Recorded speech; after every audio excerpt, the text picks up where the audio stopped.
¿Alguna vez te has preguntado por qué algunas de las historias de amor más famosas de la humanidad en realidad son historias de horror? Piénsalo por un momento. Romeo y Julieta se suicidan después de conocerse apenas unos días. Cleopatra manipula a 2 emperadores romanos para mantener su poder. El fantasma de la ópera acosa, chantajea y mata por una mujer que ni siquiera lo ama. Y sin embargo, llamamos a esto amor eterno. Lo romantizamos, lo convertimos en películas, canciones, novelas que suspiramos leyendo. Hoy te voy a contar una historia diferente, una historia que Hollywood no quiere que veas, que los cuentos de hadas prefieren ocultar. Te voy a mostrar cómo el amor tóxico no es algo nuevo, sino que ha envenenado corazones durante miles de años. Y lo más perturbador de todo es que probablemente reconozcas estos patrones en tu propia vida. Empecemos con una historia que todos creemos conocer, pero que nadie cuenta completa. Inglaterra, siglo XVI. Enrique VIII, el rey que cambió la historia de su país por amor. O eso nos dijeron. La verdad es mucho más oscura. Ana Bolena no fue la gran seductora que nos pintaron. Fue una mujer atrapada en las garras de un hombre que tenía el poder absoluto sobre la vida y la muerte. Cuando Enrique se obsesionó con ella, Ana no tenía opción. ¿Decirle que no al rey? Eso significaba el destierro, la ruina de su familia, o algo peor. Durante 7 años, Enrique la persiguió. Le escribía cartas que hoy leeríamos como las de un acosador. Te amo más que a mi propia alma. No puedo vivir sin ti. ¿Serás mía o no serás de nadie? Y cuando finalmente consiguió lo que quería, cuando Ana se convirtió en reina, comenzó la verdadera pesadilla. Enrique la controlaba, la vigilaba, la celaba hasta el punto de la paranoia. Si Ana hablaba con otro hombre, si sonreía demasiado, si no le daba un heredero varón, todo se convertía en evidencia de traición. El final, Ana Bolena murió decapitada, acusada de adulterio. Sus supuestos amantes también fueron ejecutados, y Enrique, el mismo día de la ejecución, se comprometió con otra mujer. ¿Esto te suena familiar? El acoso persistente que se disfraza de luchar por amor, los celos posesivos que se llaman pasión, el control que se justifica como protección. Enrique VIII no era un romántico, era un narcisista peligroso con corona. Pero no todos los tiranos usan corona. Algunos usan uniformes militares. Napoleón Bonaparte y Josefina. Otra gran historia de amor que en realidad es un manual de manipulación emocional. Las cartas de amor de Napoleón a Josefina son famosas en todo el mundo, pero lee entre líneas y verás el chantaje emocional más refinado de la historia. «Si no me amas, no hay razón para que viva», le escribía. «Tu amor es mi vida. Sin él no soy nada. Cada momento que paso sin ti es una tortura». ¿Romántico? No. Esto es chantaje emocional puro. Napoleón convirtió a Josefina en responsable de su bienestar mental, de su éxito, de su felicidad. Si algo salía mal en una batalla, era porque ella no le había escrito. Si se sentía deprimido, era porque ella no lo amaba lo suficiente. Y Josefina, por supuesto, vivía caminando sobre cáscaras de huevo. Sabía que la estabilidad emocional de uno de los hombres más poderosos del mundo dependía, según él, de sus palabras, sus acciones, su amor. Pero aquí viene lo más perturbador. Napoleón también la engañaba constantemente. Tenía amantes por toda Europa, y cuando Josefina se atrevía a reclamar, él le decía que sus aventuras no significaban nada, que ella era la única que importaba. ¿Te suena conocido? No significó nada, tú eres la única, estás exagerando. Al final, cuando Napoleón necesitó un heredero que Josefina no pudo darle, la abandonó. pero incluso en el divorcio, siguió manipulándola. Esto me duele más a mí que a ti. Lo hago por el bien del imperio. Siempre serás el amor de mi vida. Ahora, hablemos de una historia que duele especialmente, porque la hemos romantizado hasta convertirla en símbolo del amor artístico. Frida Kahlo y Diego Rivera, dos genios del arte mexicano. Una historia de amor que inspiró películas, libros, exhibiciones, y una de las relaciones más tóxicas de la historia del arte. Frida tenía 22 años cuando se casó con Diego, que tenía 42. Desde el primer día, Diego dejó claro que la monogamia no era para él. Se acostaba con sus modelos, sus estudiantes, con quien quisiera. Y cuando Frida protestaba, él le decía que era una pequeña burguesa por esperar fidelidad. Pero lo más cruel no eran las infidelidades. Era cómo Diego la hacía sentir responsable de ellas. Si fueras más comprensible, si entendieras mi arte, si no fueras tan celosa.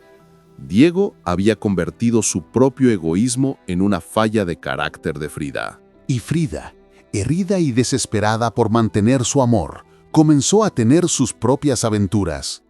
Con hombres, con mujeres, con quien fuera que le diera la atención que Diego le negaba.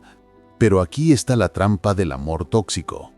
Incluso cuando Frida encontraba momentos de felicidad con otros, siempre volvía a Diego, porque él había logrado convencerla de que sin él, ella no era nada. «Eres mi niña», le decía, infantilizándola. «Nadie te va a entender como yo», aislándola. «Tu arte necesita mi guía», haciéndola dependiente.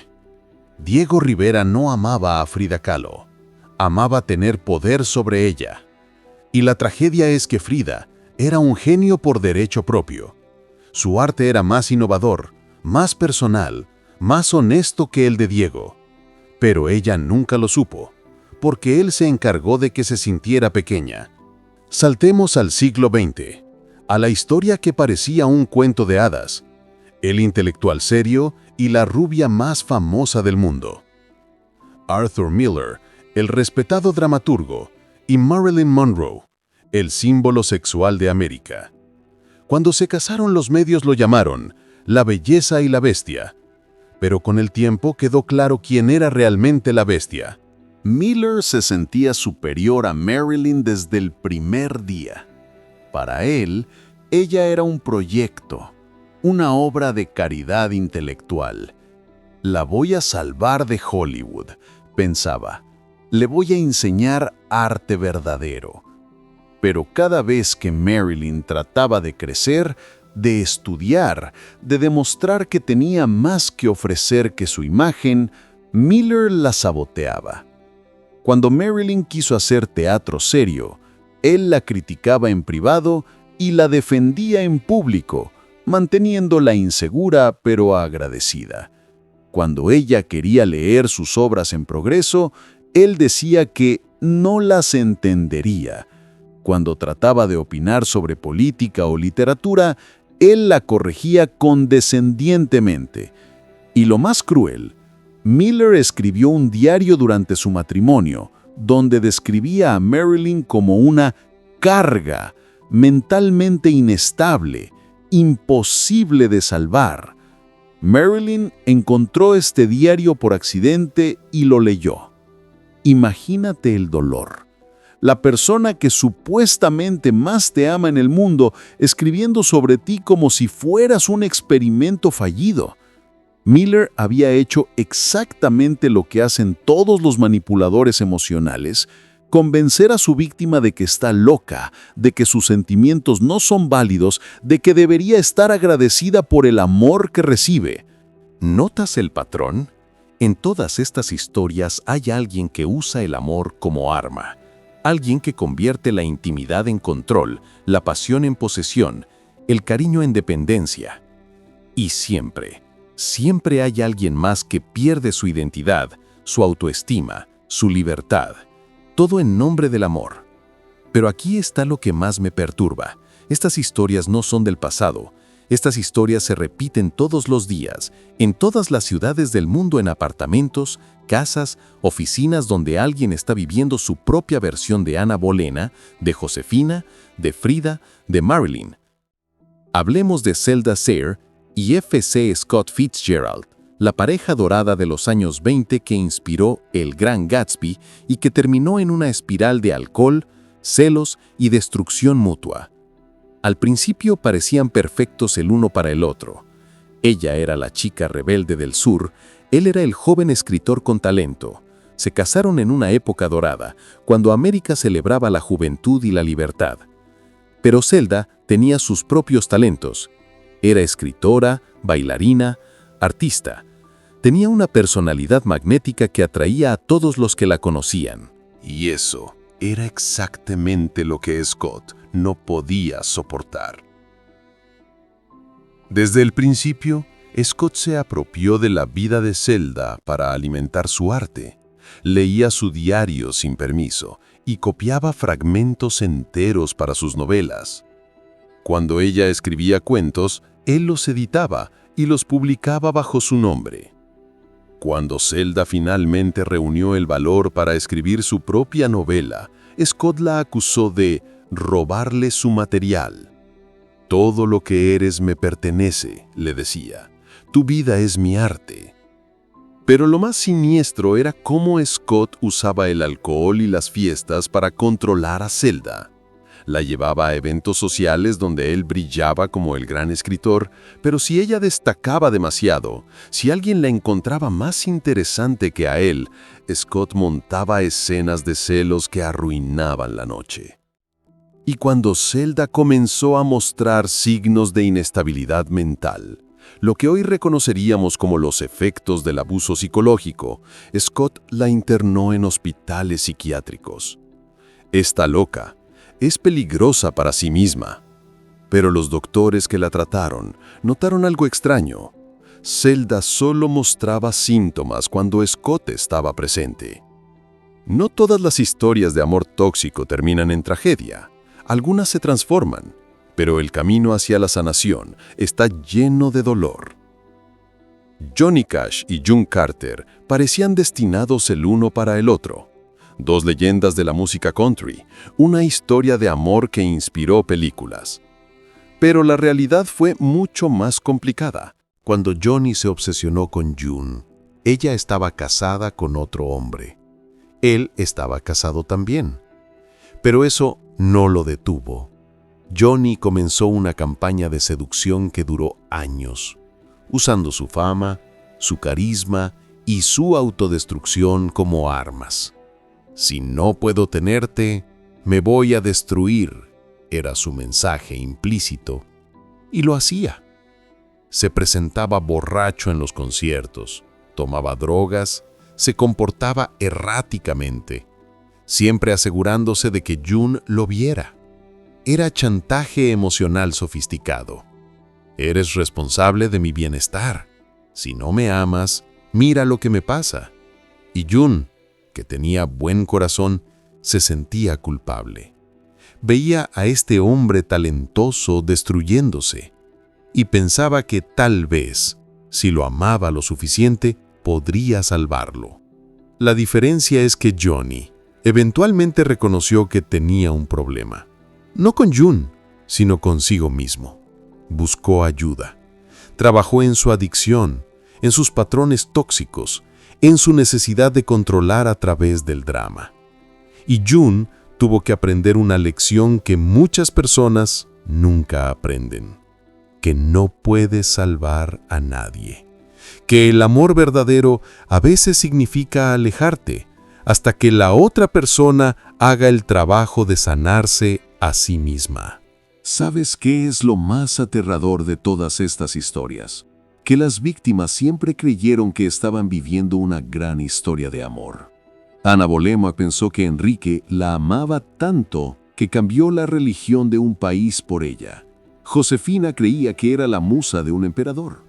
Frida pensaba que tenía un amor artístico único. Marilyn creyó que había encontrado a alguien que la veía por quien realmente era. Y aquí está la verdad que nadie quiere escuchar. Si estás en una relación donde caminas sobre cáscaras de huevo, donde te disculpas constantemente por ser quien eres, donde has perdido contacto con tus amigos porque no entienden tu relación, no estás en una gran historia de amor, estás en una gran historia de supervivencia. Pero no necesitamos ir a los libros de historia para encontrar amor tóxico. Está en todas partes. Está en la chica que publica fotos felices en Instagram mientras su novio revisa su teléfono cada noche. Está en el hombre que ha dejado de ver a sus amigos porque su esposa dice que la hacen sentir insegura. Está en la pareja que dice nosotros contra el mundo, cuando en realidad es tú aislado del mundo. Está en los mensajes de texto que llegan a las 3 de la mañana preguntando ¿dónde estás? Está en las disculpas que das por llevar cierta ropa, por hablar con cierta persona, por tener ciertos sueños. Está en las frases que hemos aprendido a romantizar. No puedo vivir sin ti significa dependencia emocional. Nadie te va a amar como yo significa aislamiento. Si me amaras de verdad, harías esto. Significa manipulación. Estás siendo demasiado sensible. Significa invalidación emocional. Y está en algo aún más sutil, en cómo hemos aprendido a confundir intensidad con intimidad, drama con pasión, posesión con amor. Todas estas historias, desde Enrique VIII hasta la pareja de al lado, siguen el mismo patrón. Primero viene la idealización. Eres perfecta. Nunca he amado así. Estás hecha para mí. Te hacen sentir especial, única, como si hubieras ganado la lotería del amor. Después viene el aislamiento gradual. Tus amigos no te convienen, tu familia no me entiende. Solo nos necesitamos el uno al otro. Poco a poco, tu mundo se hace más pequeño. Luego llega la devaluación. Las críticas empiezan suave. Es por tu bien, solo quiero ayudarte a mejorar. Pero gradualmente destruyen tu autoestima hasta que dependes de su aprobación para sentirte bien contigo mismo. Y finalmente, el descarte. Cuando ya no eres útil, cuando ya han drenado todo lo que necesitaban de ti, te abandonan. Pero para entonces, estás tan confundido, tan vacío, que piensas que fue tu culpa. Entonces, ¿qué hacemos con toda esta información? Primero, reconocer que el amor verdadero no duele. El amor verdadero no requiere que pierdas tu identidad. El amor verdadero no necesita drama para existir. El amor verdadero es tranquilo, es seguro. Es un lugar donde puedes ser completamente tú mismo sin miedo. Si después de escuchar estas historias reconoces tu propia vida en alguna de ellas, no te juzgues. Las personas más inteligentes, más talentosas, más fuertes del mundo han caído en estas trampas. Frida era un genio. Merewyn era más inteligente de lo que Hollywood le permitía mostrar. Zelda tenía un talento extraordinario. La manipulación emocional no es una falla de carácter de la víctima. Es una estrategia calculada del manipulador. Pero también quiero que sepas esto. Estas historias no tienen que ser tu historia. Puedes elegir diferente. Puedes reconocer las señales. Puedes buscar ayuda. Puedes recordar quién eras antes de que alguien te convenciera de que no era suficiente. Porque aquí está la verdad que la historia no nos cuenta. Por cada Ana Bolena que murió en el cadalso, hubo cientos de mujeres que escaparon. Por cada Frida que vivió en dolor, hay miles de personas que reconocieron el patrón y eligieron su propia libertad. Tu historia de amor no tiene que ser una historia de supervivencia. Puede ser simplemente una historia de amor. Y eso sí que sería revolucionario. La próxima vez que veas una película romántica, que escuches una canción de amor, que leas una novela que te haga suspirar, pregúntate, ¿esto es amor o es otra cosa disfrazada? Porque cuando aprendemos a reconocer la diferencia, cuando nos atrevemos a esperar algo mejor, ahí es cuando las verdaderas historias de amor pueden comenzar.